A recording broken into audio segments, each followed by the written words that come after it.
ここにいたのか。ここにいたのか。ここにいたのか。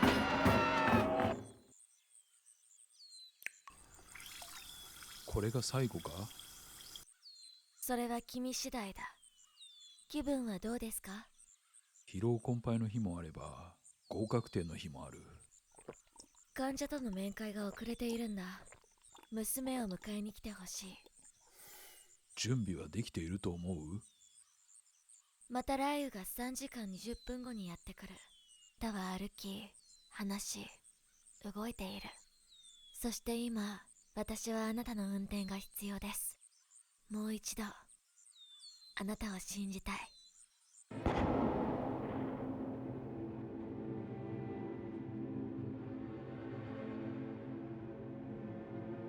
Whoa, don't leave. Don't leave yet.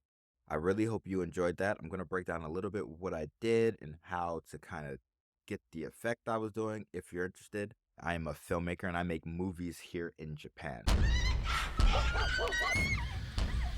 can see it all.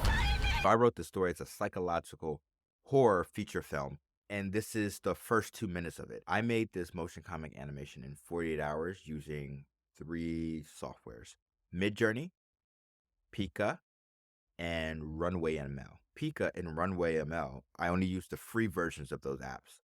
Midjourney I paid for because I need to generate a lot of images. This is my first time using these programs, like at all. I don't really have that much experience with AI or anything. The first thing I had to do was to create consistent characters in Midjourney. I didn't really know how to do that, so I Googled it, and I found some resources to do it. I didn't really do it right. As you can see, some characters kind of break their, not necessarily what they look like totally, but kind of like the style and things like that. But, if I had more than 48 hours, I would probably fine tune that and get it nearly perfect, right? Then I had to put these characters in certain shot types, close ups, mediums, wides, aerial shots, kind of the same as a film would do.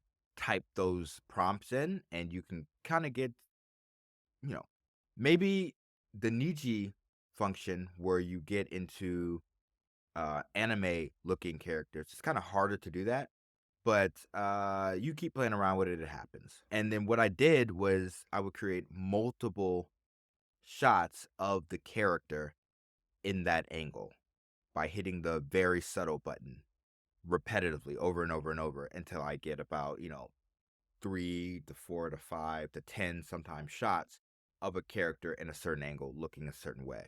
And then I would take those images and put them in the editing software 1 second at a time. I would shorten those images to 1 second and put them right next to each other and kind of see which ones look similar to the others and put those shots next to each other. So it gives the appearance of animation every single second or half second. Then I would use Pika or Runway to animate some of the shots, especially for the big moments, right? I think that's what I used it for. And I did that because it's not perfect. It's not even close to what you would want, but for little subtle stuff, little subtle movements, it can work, right? So I would use that for big moments to make those moments bigger, right? So with these apps, Midjourney, Pika, Runway, you're not always going to get what you want, exactly what you want. Sometimes you can get inspired by what they spit out, but it's not perfect, not even close. If I'd spend more than 48 hours working on this, then I could have probably got even closer to what I wanted, right? Even closer to the style, even closer to the shots, to the effects that I wanted, right? What you have 100% control over is the story.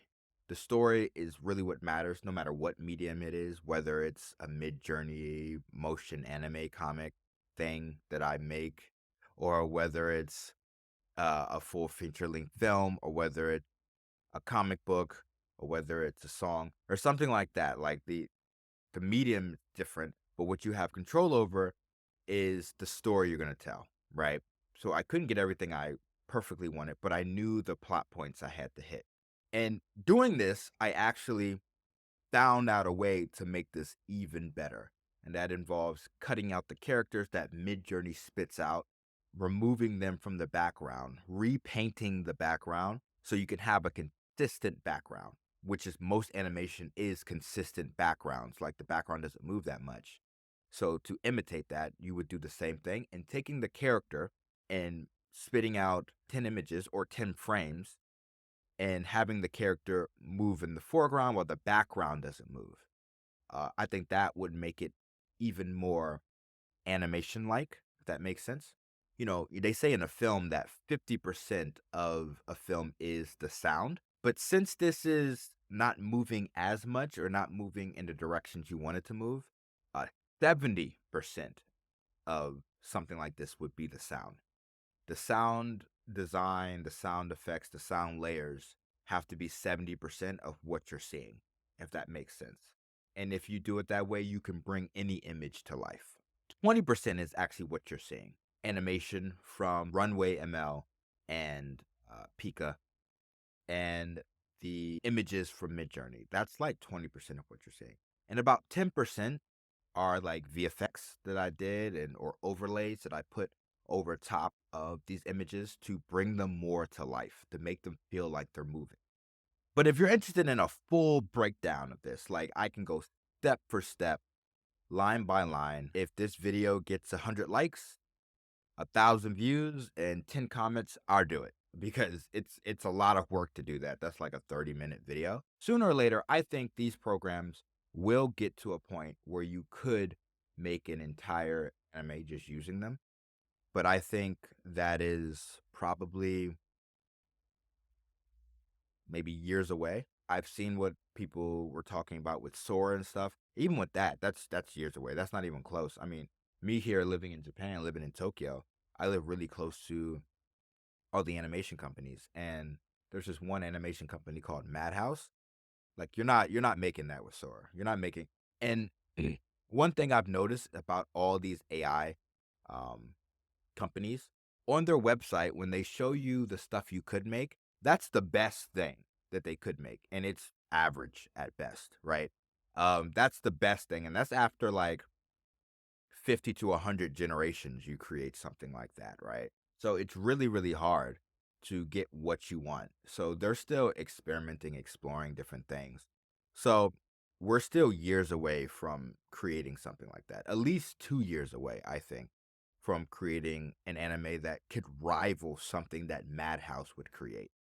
For the meantime, this would be really cool to, if you have a manga and you want to make a trailer for your manga, or if you have a comic book, just, like an American version, and you want to make a trailer for your comic book, or your book, your novel, right? Your short story, right? Things like that, like things to get people excited to read or watch something else. I think this is a style that should be explored when it comes to that, because I made this for my feature film.